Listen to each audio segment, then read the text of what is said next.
Thank you, Provost Drieger, for your kind introduction. Administrators, staff, coaches, esteemed faculty members, trustees, and students, it is my honor to offer the address for this academic year's opening convocation. As was evident in our litany for a new academic year, we are here to celebrate the mission of Dakota Wesleyan University and to reaffirm in a most public fashion our commitment to learning, leadership, faith, and service. My contribution to this storied tradition of opening convocation is to, over the next few moments, make the case for the value of a higher education that widens our intellectual horizons, confronts us with the critical role that universities play in the defense of American democracy, and alerts us to our duty to strengthen Dakota Wesleyan University so that it will remain what it has been for the past 140 years, an institution unapologetically committed to free thought, free dialogue, freedom of opportunity, and a vision for the prosperity of a free society.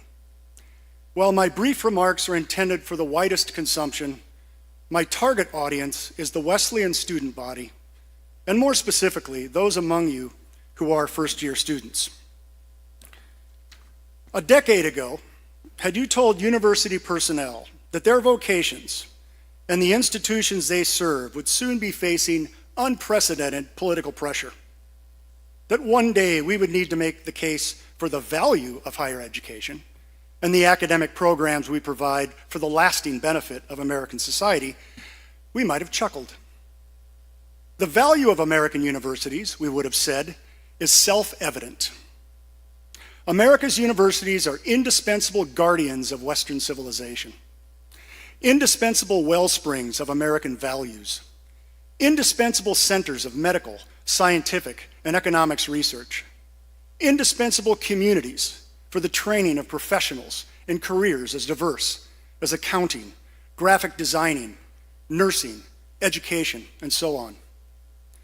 As the Canadian politician Michael Ignatieff recently noted, the universities of America are critical to everything that is good about America. Its commitment to freedom, its devotion to excellence, its leadership in science and medicine.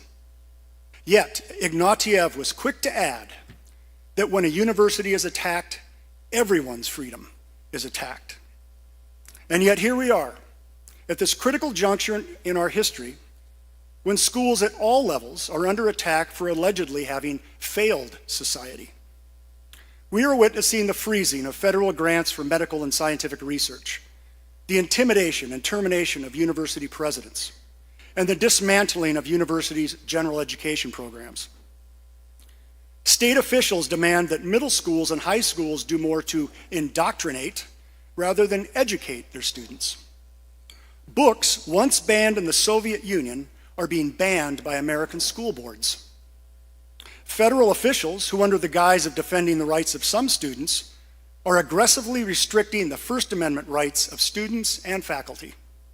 And we are forced to endure, day in and day out, tired cliches about DEI and woke ideology uttered by government officials who've never spent a moment in the teaching or the counseling of elementary, secondary, or college students.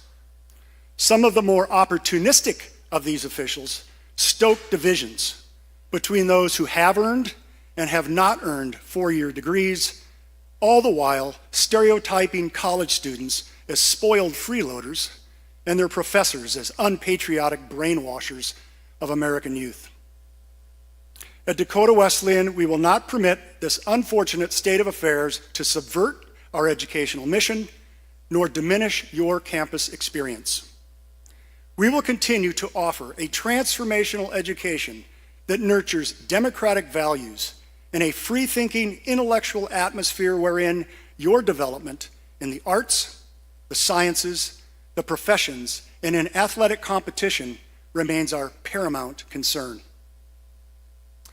Like many of you, I am the product of a small town. I was born in that town, I was raised in that town, I was educated in that town. That town formed who I am. But that town's not the only town.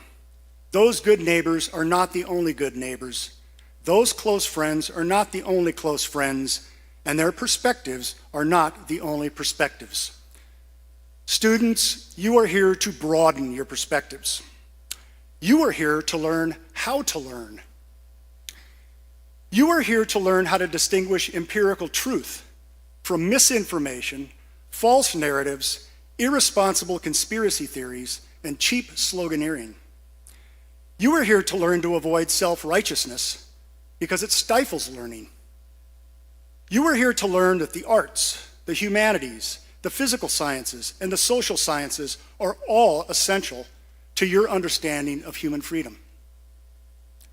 You are here to learn to put yourself in other people's shoes, to respect people who don't share your political or religious viewpoint, to tolerate those who don't embrace your lifestyle.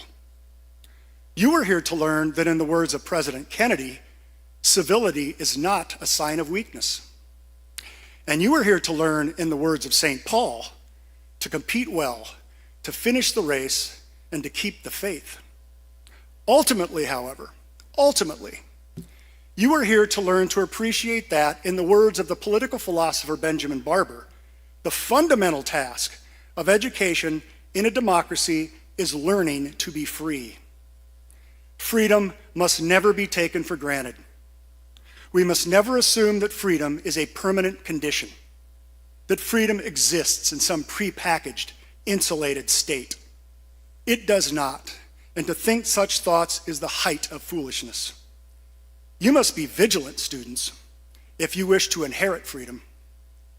American democracy is an ongoing experiment with an uncertain future. The cement of democracy is never set. Its evolution is never complete. Its survival requires constant oversight from a formally educated and politically engaged citizenry who are dedicated to lifelong learning. We must, Benjamin Barber emphasizes, learn to be free. This past June, Quinnipiac University, the administrator of one of the most trusted public opinion survey instruments in America, conducted a poll in which they asked Americans their thoughts about the future of democracy. Half the respondents answered that American democracy is not working. But even more disturbing was the result, which revealed that 73% of respondents did not think American democracy would end in their lifetime. They weren't certain what would occur following their deaths. They were secure only in the belief that democracy would survive their lifetime.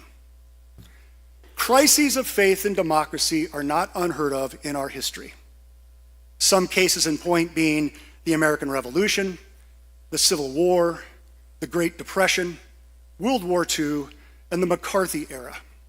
And yet there is something novel and ominous about our current crisis, which is being deliberately manufactured by a few, but sustained by the acquiescence and the apathy of the many. Students, all of us gathered here this morning bear a burden to assure that American freedom survives your generation. But in the end, this is your fight. Your generation must begin to wrestle with what freedom is. You're going to have to ask yourself how bad you want freedom to endure, and to decide if and how you are going to defend it, reinvigorate it, and advance it. In about 14 weeks, I'm going to announce to my general education students that they are an educated elite, and thus a leadership elite. I'm not referring to a snobby form of elitism, some kind of superior attitude that those with college degrees are better than those who lack degrees. Negative. What I do assert is that a degree from Dakota Wesleyan University obligates you to take on the burden of leadership, and that part of your charge as leaders is to promote freedom. The future of American democracy rests with a younger generation of educated leaders. I believe that the chief element that makes DWU different and distinguishes the university from our peers is our purposeful effort to encourage and cultivate leadership. Not a brawling, loudmouth form of leadership, but a more subdued and yet substantive and magnetic leadership that others, once they witness, seek to emulate. A substantive leader is thoughtful and reflective. He or she practices good judgment and is honest to a fault. She or he is reliable, confident, and capable, yet humble and merciful toward others. He or she protects the values and the reputation of Dakota Wesleyan University. She or he is a model of integrity, a champion of character. Student leaders, on behalf of the administrators, faculty, staff, coaches, and trustees of Dakota Wesleyan University, I appeal to you to defend freedom. While you are here, learn all that you can about the sources of freedom, the institutions of freedom, the exercise of freedom, the expression of freedom, the tools of freedom. Learn that there are real threats to freedom, but that you can defeat those threats. Learn that freedom is fragile, but that you have the power to strengthen its resiliency.